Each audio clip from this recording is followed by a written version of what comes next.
is a seed of the Swat Virgin Islander who completed her studies at Charlotte Amalia High School and the University of the Virgin Islands before leaving her home in 2022 to pursue her studies abroad. She is currently a graduate student at the Massachusetts Institute of Technology, where she studies electrical engineering with a focus on power systems, on track to earn her master's degree this May. Jordina will continue her research in the intelligent control of renewable energy technologies, such as solar power, in her upcoming PhD program at MIT. She is passionate about exploring how the Virgin Islands can transition to a grid that relies less on fuel oil to reduce electricity costs, and her goal is to inspire fellow Virgin Islanders to use their God-given talents to create meaningful change in their lives and communities. Ladies and gentlemen, let's give a warm welcome to our guest speaker, Miss Jordina here.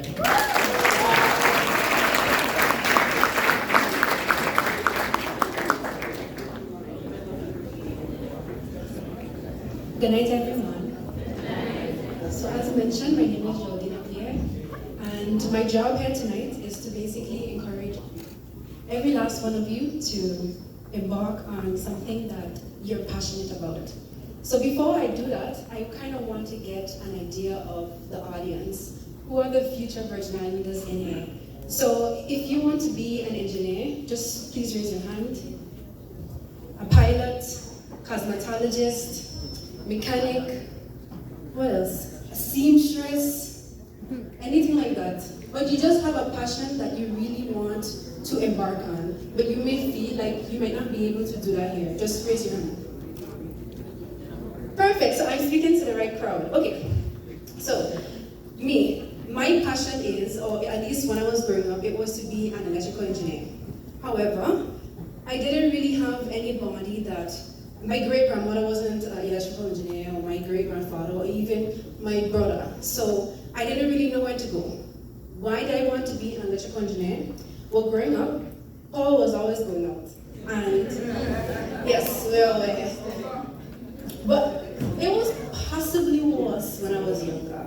There were days, as a child, I would come home and just randomly, I'm being told that's not the case, it's still just bad. But there were days I would come home and power would just be out.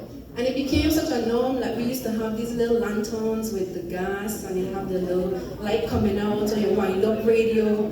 And to me, I was like, this is normal. But obviously, when you go to the States, it's not.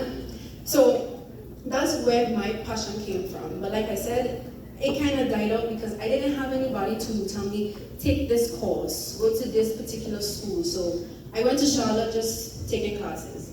I went to UVI just taking classes. And then one day, in UVI, part of my project, I had to do research, and one of my classmates, he was doing his presentation, and he went to MIT. I didn't know what he was doing, he didn't know what I was doing. That's the whole point of doing these meetings, were to tell people what you're doing in the lab. So he went to MIT, he was doing cancer research. And I will lie to you, when he was at UVI, he was kind of like a zombie, he just trying to take classes and survive. But in this meeting, he had this light to him. It was as if he had found his calling. So the minute I saw that, I said, I can do what he do. I don't care what I have to do, I will find out. So he came back, he told us about the name of the program, everything like that. And the minute I figure out, I apply, I do all the essays. I hate writing essays, but I did what I had to do. And so the first part of this talk is we have to seize the opportunity. I seized the moment. I saw an opportunity where I could do something different than what I was doing, because I knew I didn't like what I was doing at UVI, and I knew this was not going to be what I did for the rest of my life, because I wasn't happy. So I went. I actually got in. I was very surprised when I got in, and I went to MIT in 2022, I think, or 2021. And when I went there, I was put in the neuroscience department, and that was my first time ever learning about the brain, and that there are neurons, neuropathic pathways in your brain. And as I'm speaking to you right now, electricity is running through your brain and mine to receive and transmit this information. And I thought I was fascinated by the neuroscience part, but I was really fascinated by the electrical part. And it was a blessing from God. There was a girl in the lab who was in the electrical engineering department at MIT. And she was the one that encouraged me, I'm in the program, I have to take these classes, this is all the things I have to do, so on and so forth. And she reminded me, this is what I really wanted to do. From a child, I always wanted to do electrical engineering, but I just didn't know where to go. So nobody had to tell me twice. I applied. And once again, I was very surprised when the year rolled around that I got in, because it's MIT. For those of you that don't know, MIT is the top engineering school in the US. So I didn't expect little old me from the Virgin Islands to get into the engineering program, but I did. So the first part was to seize the opportunity, which I did, but it doesn't stop there. I got there, and it was so hard. I remember telling Sergeant Roberts that I feel like these people speaking a different language.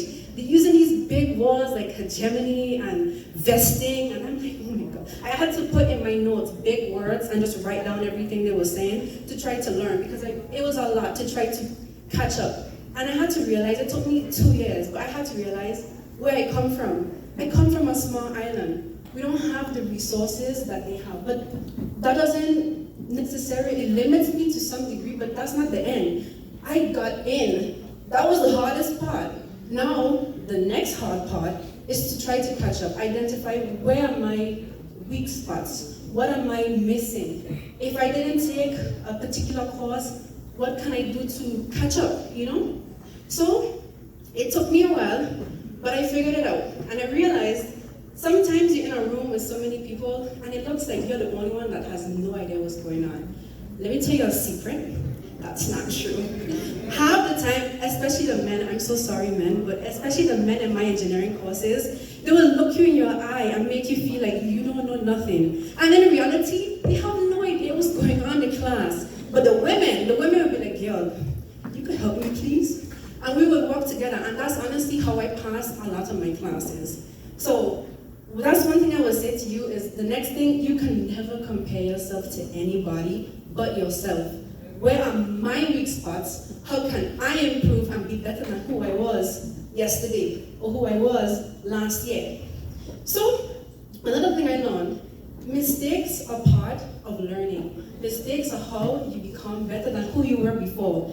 If I don't stub my toe on the bed, I'm never going to learn that I should maybe move my foot this way moving forward.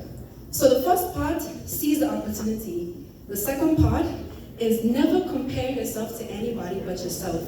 The third part, mistakes are part of your journey, and mistakes, they help to refine your understanding. But the last part is the reward. I've never met anybody that followed their passion and they were unhappy. So let me give you an example. Myself, I can only give you examples from my experience. I decided to finally follow my passion. I was unhappy at UVI. I went to MIT, and now, even though the courses were difficult, I grew, and I'm developing more and more. And now, I'm almost finished with my master's. I'm hopefully going to be able to continue the PhD portion, get data from WAPA, be able to actually impact meaningful change, which is what I want to encourage you to do. Even Aliyah Boston, I don't know if anybody of you know, but Aliyah went to Calvary with me. Well, obviously you wouldn't know that, but she went to Calvary. And she followed her passion, and now she had Rookie of the Year award for the Woman National, WMB, that's the acronym, which is a great thing, and she's contributing and giving back to her community by doing camps. Another example I could give is only from my upbringing, and even my father. He didn't have the highest education, he didn't go to the best college in the world, but he's an entrepreneur. And now he has his own business, he has his own slogan, Kenny's Yacht Maintenance, working smarter, not harder. And his way of giving back is to do YouTube to encourage more people or educate people on the things that they're interested in, giving the knowledge that he knows. So what I want to leave you guys with, always follow your passion. Please do not do things you do not want to do because you will be unhappy. I'm telling you. Then you have to seize the opportunity. Whatever opportunity you see, take it. Don't ever compare yourself to anybody but yourself. Remember that mistakes, you're gonna make them, but that's part of the journey. And there's always a reward at the end for doing what you love. Thank you for listening and enjoy your time.